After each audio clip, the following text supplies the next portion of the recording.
Lur, selamat datang di Ngidul Ngalebu Film Cadel. Ada dulur yang komen minimal durasi 24 jam dong.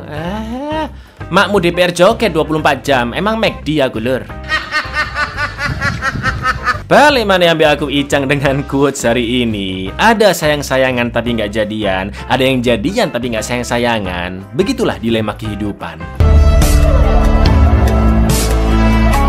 Ya, oke, sesuai hasil voting ya. Mission Impossible atau MI akan kita gaskan ngidul maraton. Jadi bersiaplah lur. Di film pertamanya ini, agen IMF Ethan Hunt dituduh sebagai pengkhianat, di mana semua rekan-rekannya tewas dalam suatu misi. Ethan pun bertekad membuktikan dirinya tidak bersalah dan juga akan menyingkap siapakah agen pengkhianat yang sebenarnya. Jadi langsung aja kita ke requestan salam preketek dari dulurku Ahmad Bintang ya. Salam merdeka lur. Amin ya robbal alamin. Semoga negara kita bisa segera benar-benar merdeka ya lur ya. Dan kita doakan bersama-sama semoga negara kita juga menjadi negara yang jauh lebih baik lagi. Monggo sekecaaken.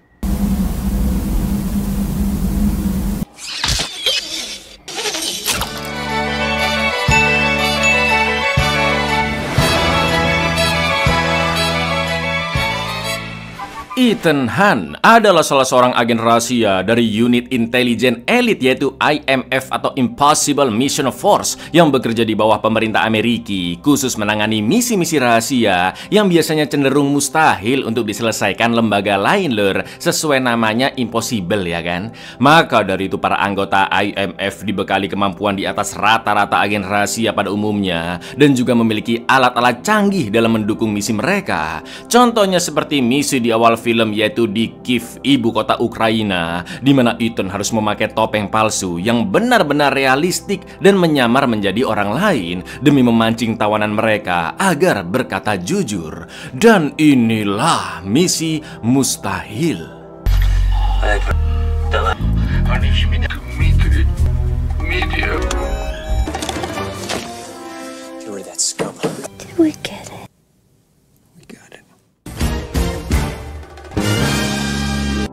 Setelah misi di Kiev berhasil, Sin pun beralih ke ketua IMF yaitu Jim Phelps yang juga merupakan mentornya Ethan. Di pesawatnya, Jim mendapatkan pesan rahasia berbentuk kaset dari pemerintah Amerika untuk misi selanjutnya, yaitu menangkap Alexander Golitsyn, seorang agen IMF yang berkhianat karena telah mencuri separuh daftar agen CIA yang ditugaskan di Eropa. Daftar tersebut bernama NOC yang terdiri dari dua bagian, sedangkan Golitsyn baru memegang bagian pertama yang berisi nama kode agen rahasia atau nama samaran. Menurut pantauan intelijen, Golitsyn akan mencuri bagian kedua yang memuat daftar nama asli para agen di acara kedutaan besar Amerika di Praha, Republik Ceko. Pesan tersebut juga menjelaskan misi bagi tim IMF adalah mengambil bukti foto pencurian yang akan terjadi, memata-matai Golitsyn hingga ke pembelinya dan menangkap mereka semua.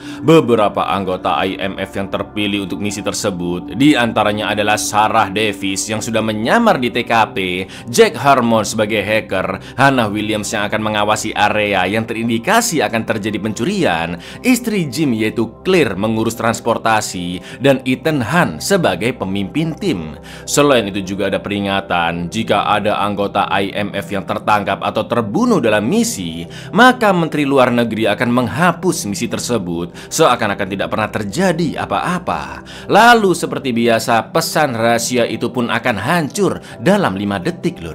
Morning, Mr. You're looking at is Alexander Dolan, one half player will cover transport point man as usual to obtain photographic proof and apprehend them both. That Golitsyn already this half, which exception tomorrow will self-destruct in 5 seconds.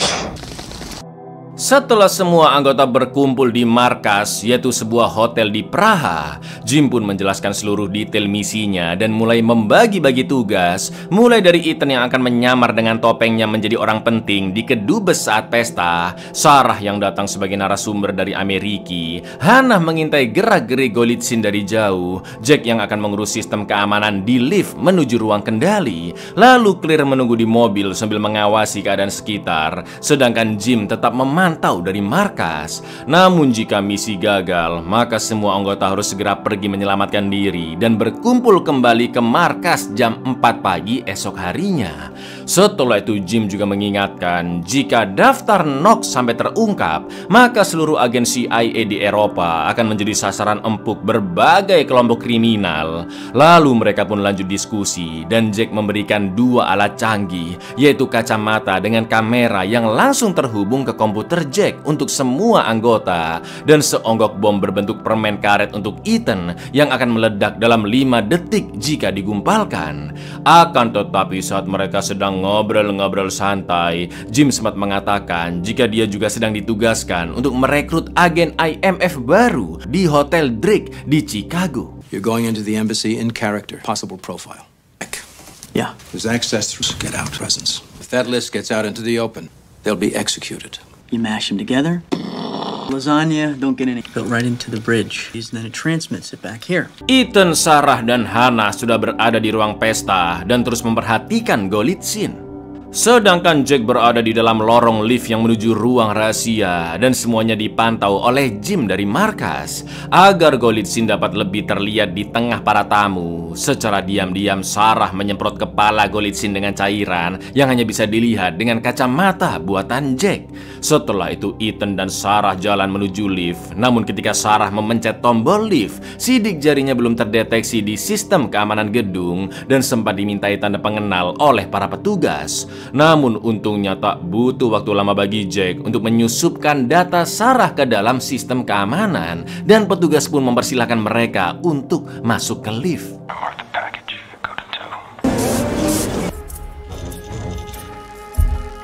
Right back.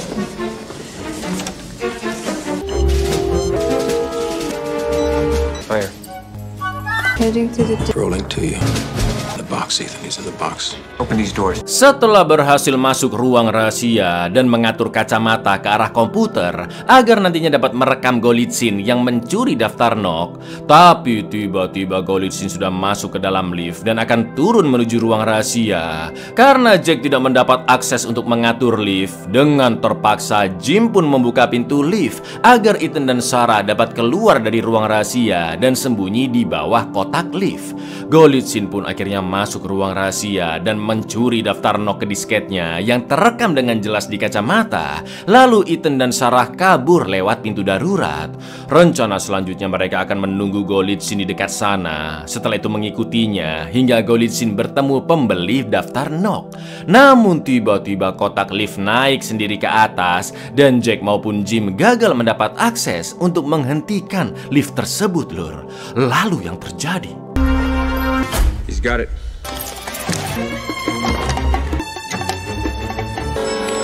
Cut the power jack. Stay where you are. Coming to you. Naasnya Jack tewas dengan tragis, dan melihat situasi tersebut, Jim pun akan ikut meringkus Golitsyn. Akan tetapi di tengah jalan Jim membatalkan misi karena mengaku sedang diikuti oleh seseorang. Namun Ethan tetap melanjutkan misi dan Sarah diminta mengikuti Golitsyn yang akan bertemu dengan si pembeli daftar Knox, sedangkan Ethan akan menyelamatkan Jim. Ethan pun sempat papasan dengan Claire yang masih menunggu di mobil. Setelah itu Jim memerintahkan seluruh anak buahnya untuk memutus komunikasi radio karena mereka sedang disadap. Dan tiba-tiba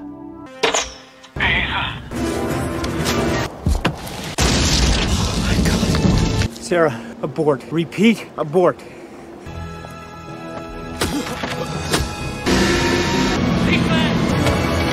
Ethan pun sangat terpukul karena seluruh rekannya terbunuh, termasuk Hannah yang masuk mobil Claire tepat sebelum bom meledak. Golitsyn juga tewas dibunuh sosok misterius dan disketnya hilang entah kemana. Sementara itu Ethan sempat memegang pisau yang digunakan untuk menusuk Golitsyn dan Sarah. Lalu Ethan kabur menyelamatkan diri dan menggunakan telepon umum untuk menghubungi atasannya Kittredge, direktur utama IMF, lewat sambungan rahasia. Ethan melapor melaporkan tentang misinya yang kacau balau meski berhasil mendapatkan bukti rekaman Golitsyn. Lalu sejam kemudian mereka pun bertemu di sebuah warkop dan Ethan menyadari jika di acara kedubes tadi ada agen IMF lain, bahkan agen-agen itu sekarang ada di warkop lur. Kittredge pun menjelaskan jika sebenarnya misi ini hanya dibuat-buat untuk memancing agen pengkhianat di IMF. Disinyalir agen tersebut bekerja sama dan menerima uang sogokan dari seorang pengedar senjata ilegal asal Ceko bernama Max. Di lain sisi, Golitsyn sebenarnya adalah agen IMF yang memang sengaja mengambil daftar NOC palsu di kedubes untuk bertransaksi dengan Max, dan Max menyebut operasi ini dengan sebutan Tugas 314. Namun kemungkinan besar Max belum sadar jika daftar yang dia beli adalah palsu karena yang asli masih disimpan dengan aman di markas CIA lur. Russians on the embankment are standing behind the Other IMFs. It seems has too capacity for anonymity. hole. Operate deep inside. Suasana pun berubah mencekam saat Kittredge mengatakan jika pengadilan Amerika sudah mengawasi orang tua Ethan sejak lama dan menemukan kejanggalan dalam mutasi rekening keluarganya Ethan yang tiba-tiba mendapatkan transferan uang $120.000 di masa itu. Ya, Kittredge menuduh Ethan lah agen pengkhianat yang selama ini dicari-cari dan bekerja sama dengan Max. Apalagi semua rekan Ethan tewas ya kan. Jelas Ethan merasa dikambing hitamkan, lalu diam-diam mengeluarkan permen karet bomnya dan dilemparkan ke akuarium setelah digumpalkan. Lalu yang terjadi lur, You have bribed, cajoled, have done it using loyalties on the family's farm has now suddenly...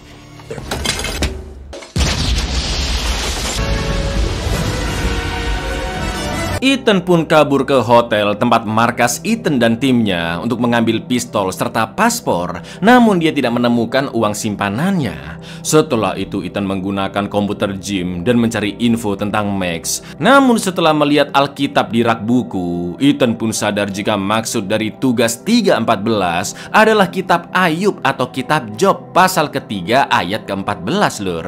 Karena bahasa Inggris dari tugas adalah job ya kan. Lalu Ethan membuka berbagai website diskusi tentang kitab Job dan menulis pesan tanpa nama pengirim yang dia tujukan kepada Max. Pesan Ethan berisi peringatan agar jangan menggunakan data di dalam disket yang dia ambil dari Golitsyn. Ethan juga menyelipkan isi dari kitab Job pasal 3 ayat ke-14 agar Max bisa paham jika pesan itu merujuk pada transaksi daftar NOC yang ingin dia dapatkan. Tak lama kemudian Ethan pun ketiduran dan sontak dia terbangun karena tiba-tiba Jim datang tertatih-tatih dengan penuh luka dan Ethan. Stop, Claire! Jim's dead! And they're all dead! Didn't you fully?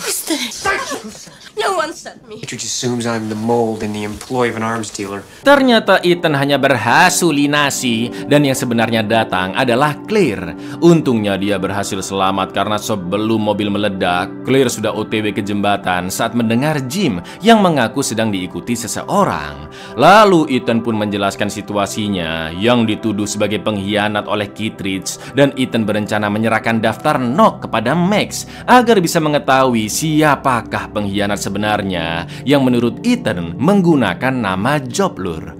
Selain itu Claire juga pasti akan dikira bersekongkol dengan Ethan karena berhasil selamat. Tak lama kemudian masuklah pesan balasan dari Max yang mengajaknya bertemu di satu tempat dan sesampainya di sana Ethan harus meminta korek ke pria yang duduk di bangku. Korek itu ternyata sebuah tanda agar krucunya Max datang menjemput Ethan. Namun di mobil Ethan dipakaikan kupluk agar tidak mengetahui dia akan dibawa kemana. Lalu ketika bertemu Max, ternyata dia adalah seorang emak-emak dan dengan santainya Ethan langsung mengatakan jika disket yang dipegang Max adalah daftar NOC palsu, juga terdapat pelacak di sana dan Ethan mengaku bisa memberikan daftar NOC yang asli. Akan tetapi Max tidak percaya dan akan mengecek isi disket tersebut.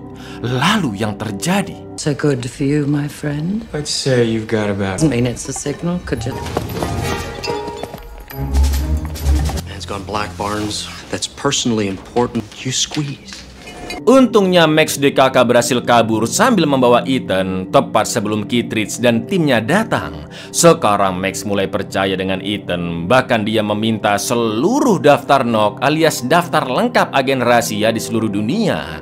Ethan pun sanggup mencuri daftar tersebut di markas CIA yang berlokasi di Langley, Virginia, Amerika. Tapi Ethan meminta $10 juta sebagai bayarannya. Selain itu, Job juga harus datang saat Ethan menyerahkan daftar NOC tersebut.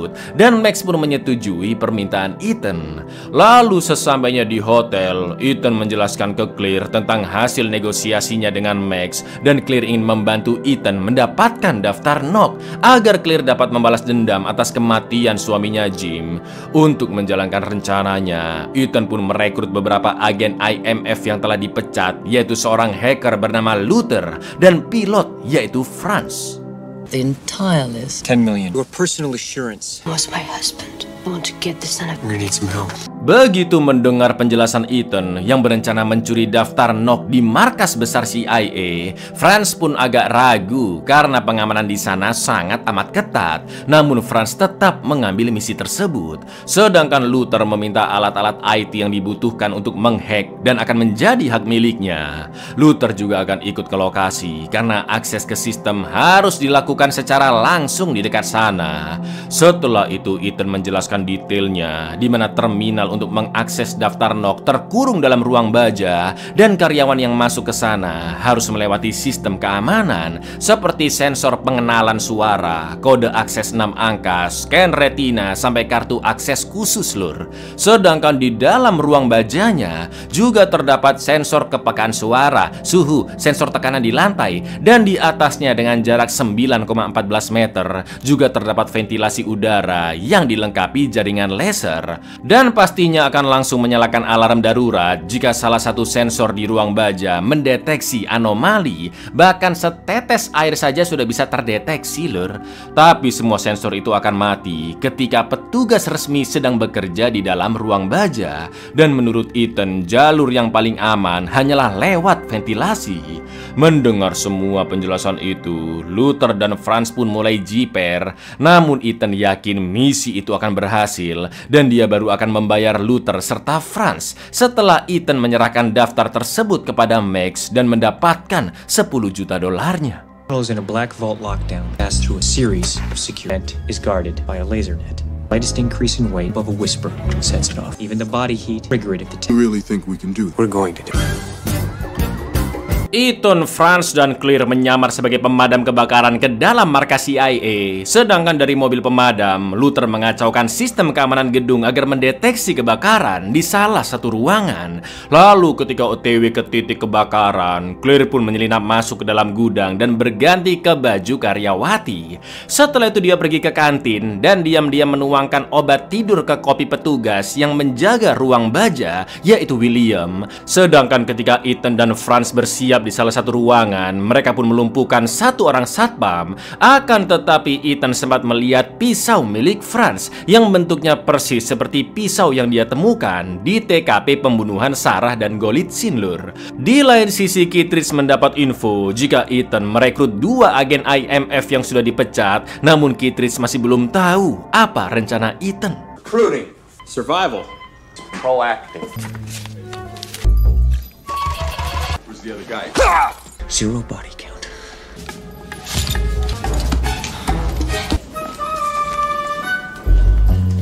Ethan dan Franz sudah berhasil masuk ke ventilasi menuju ke ruang baja. Sedangkan Claire telah memasang pemancar di punggung William agar Luther bisa memantau posisinya. Lalu ketika sampai di atas ruang baja, Ethan memasang penahan sinar laser dan melepas mur penutup ventilasi yang murnya pun langsung diangkat. Karena kalau jatuh ke bawah alarm langsung nyala ya kan lur. Sampailah kita di scene yang sangat amat menegangkan dan terkenal, yaitu ketika Pak D. Tom Cruise turun ke dalam ruang baja dan talinya ditahan oleh Franz. Tak lama kemudian William pun masuk dan Ethan harus menahan posisi dalam jarak yang aman agar bisa melihat ID serta password William. Dan jangan sampai William nengok ke atas lur. Untungnya tak lama kemudian William pun muntah-muntah dan langsung ke toilet karena obat dari Claire tadi.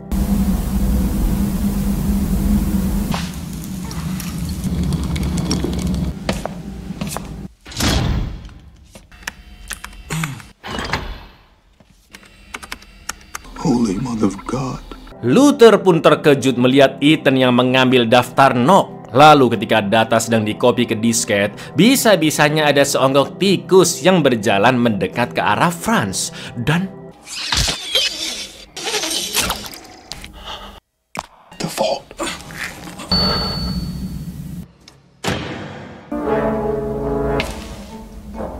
Alhamdulillahnya William sudah mengscan retinanya dan sensor keamanan pun mati tepat sebelum pisau jatuh ke meja, jadi getarannya tidak mengaktifkan alarm, lur. Setelah itu Ethan melempar bom asap ke ventilasi dan segera menyelamatkan diri dengan Franz serta Claire kembali ke mobil pemadam bersamaan para karyawan yang dievakuasi karena asap menyebar ke seluruh kantor. Dengan ini misi pun berhasil dan Ethan telah mendapatkan daftar Knock berisi semua agen CIA di dunia. Tapi sayangnya karena kejadian tersebut, William pun dipecat dan dipindahkan ke Alaska untuk memantau menara radar di sana. I want him manning a radar tower and mail him his clothes. Mereka berempat pun kabur ke London dan Ethan kembali menghubungi Max dengan mengirim pesan di website diskusi kitab Job.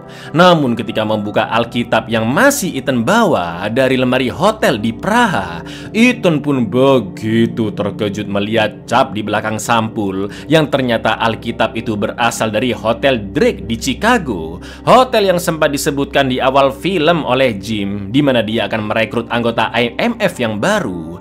Itu artinya bisa jadi Jim ada kaitannya dengan semua ini, ya kan? Setelah itu karena sudah percaya, Ethan pun menitipkan disket daftar Knock yang asli ke Luther. Namun Franz geram dan meninggalkan mereka semua karena tidak setuju jika Ethan hanya menemui Max sendirian, yang bisa saja Ethan kabur dan tidak membayar Franz. One of your cushy recruiting assignments. Hotel, Chicago. I want you to hold on to it. Not going to let this get out in the open. Selain itu, Ethan melihat berita di TV jika ibu dan pamannya ditahan karena terlibat dalam organisasi narkoboy internasional, dan Ethan sadar jika ini pasti ulah Kittredge untuk memancingnya. Gak pakai lama, Ethan langsung menelpon ke markas IMF dan Kittredge berjanji akan membebaskan keluarga Ethan jika Ethan menyerahkan diri. Namun Ethan sama sekali tidak terintimidasi dan memutus telepon 3 detik sebelum posisi telepon umum terlacak. Akan tetapi Kittredge sudah mengetahui jika Ethan berada di London. Lalu ternyata lur, Jim berada di sebelah Ethan dan mendengar semua percakapan barusan. Against your family dropped. If you come in now, Austin. 3 more seconds. I managed to drag myself back to this. I could check just so many places. Jim pun mengaku jika malam itu Kittredge lah yang menembaknya di jembatan. Ethan pun mantuk-mantuk aja lur, tapi sebenarnya dia tahu Jim lah pengkhianat yang sesungguhnya karena sudah melihat alamat hotel di Alkitab. Ethan pun menganalisa kejadian sebenarnya bahwa Jim lah yang membunuh Jack karena dia dapat mengatur sistem keamanan kedubes dari laptopnya. Lalu Jim memalsukan penembakan dirinya, padahal dia sendiri yang memegang senjatanya. Sementara itu Frank ditugaskan oleh Jim untuk menusuk Golitsyn dan Sarah karena pisau yang digunakan Frank sama seperti yang ditemukan Ethan di TKP pembunuhan. Selain itu Ethan tahu jika Claire juga ikut bekerja sama karena dia keluar duluan dari mobil saat mendengar pesan dari Jim dan memencet bom yang meledakkan mobil ketika Hannah masuk ke dalamnya. Namun sekarang Ethan terus berakting lur, seolah-olah dia percaya dengan Jim bahwa Kittredge lah pengkhianatnya. Setelah itu Ethan menjelaskan rencananya untuk memancing Kittredge, yaitu besok siang dia akan menyerahkan daftar Knock kepada Max di sebuah kereta cepat yang menuju ke Paris dengan sistem keamanannya yang sangat ketat dan jelas dilarang membawa senjata. Di misi tersebut Ethan akan ditemani oleh Claire dan Luther, sementara Franz mengurus helikopter yang menunggu di Paris. Ya, padahal maksud Ethan adalah kebalikannya, ya kan lur? Di mana pertemuan itu sebenarnya untuk menangkap pengkhianat yang asli, yaitu Jim, Franz, dan juga Claire, ya kan?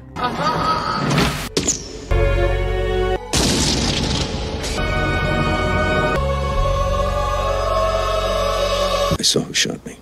I saw them all. It was Kittredge. If I supposedly to deliver Job to me, Luther sticker with me on the Besok paginya, Kittredge dan rekannya mendapat amplop tanpa nama yang terdapat sebuah jam tangan, tiket kereta cepat menuju Paris, dan surat yang menyuruhnya naik kereta itu.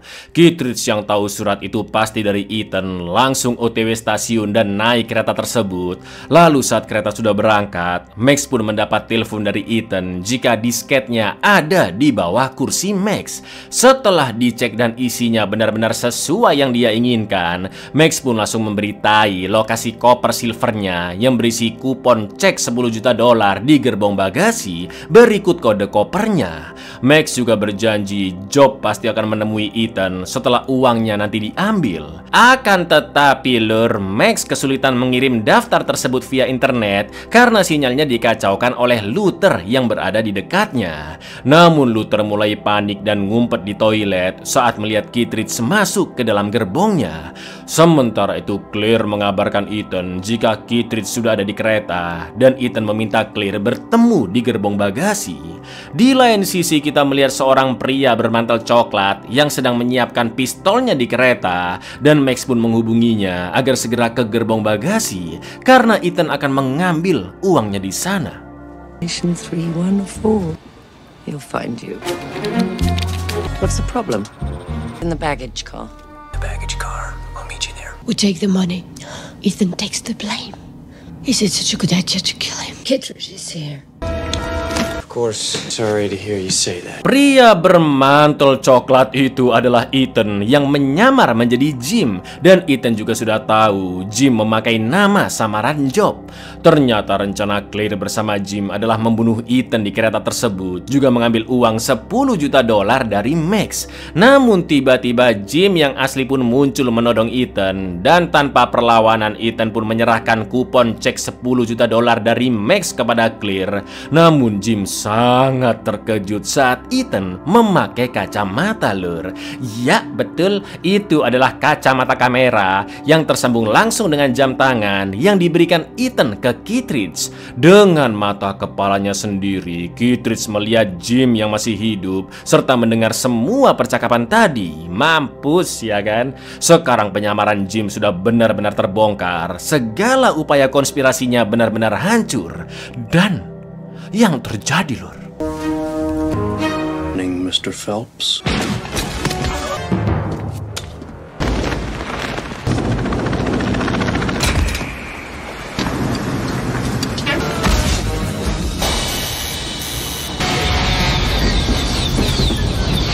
Jim pun berencana kabur dengan helikopter yang dibawa Franz dan Ethan berusaha menghentikannya.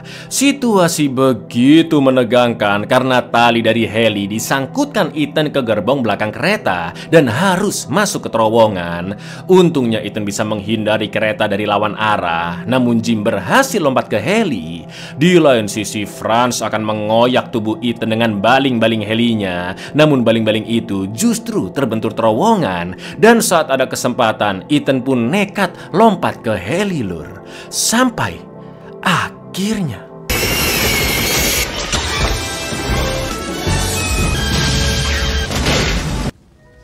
This is what you're looking for. Hello, Max. setelah semua yang terjadi, Jim dan Franz pun tewas, Max serta kroco-kroconya berhasil ditangkap, dan Ethan terbukti tidak bersalah. Sedangkan keluarganya juga dibebaskan Kittredge dari tuduhan palsu terkait narkoboy. Setelah itu, Ethan dan Luther pun kembali dilantik sebagai agen IMF, dan mereka pun merayakannya dengan minum bandrek anget di Warmindo cabang Paris. Namun Ethan masih belum yakin akan menerima tawaran jadi agen lagi atau tidak. Lalu ketika sedang di pesawat, Ethan pun mendapat pesan rahasia untuk menjalankan misi yang selanjutnya. Cheers. To you, Luther. Off the disavowed. Flavor of the month. VIP treatment. 9 yards. Donald for a couple of... I just don't know why I'd be doing it. Catch my flight. Consider the cinema. Abuyar, asli kalian tidak akan menyesal nonton film-film MI berikutnya, Lur. Karena di album film akan dijelaskan dengan detail dan senyaman mungkin, ya kan? Jadi, sampai jumpa di film keduanya, Lur. Assalamualaikum.